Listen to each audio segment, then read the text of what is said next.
আপনারা জানেন 7 বছরের শিশু লামিসাকে দর্শন করে দর্শনকারী কীভাবে হত্যা করেছেন।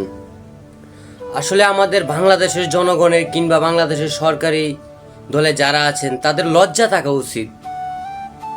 আমাদের দেশে একটা 7 বছরের শিশু নিরাপদ নাই। কিভাবে আপনারা পুরো বাংলাদেশের জনগণকে নিরাপদে রাখবেন?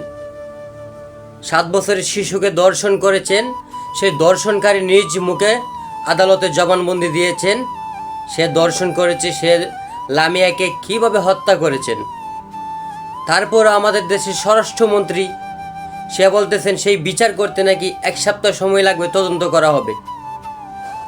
দর্শনকারী তো নিজ মুখে আদালতে জবানবন্দি দিয়েছেন, তারপরও কোন কারণে 7 দিন সময় লাগবে সেই বিচারটা করতে, আসলে সেই ভাষাটা আমাদের জানা নাই। স্বরাষ্ট্রমন্ত্রীকে উদ্দেশ্য করে বলতেছি, আপনারা কী নিয়ে চলতেছেন আসলে এটা আমাদের জানা নাই।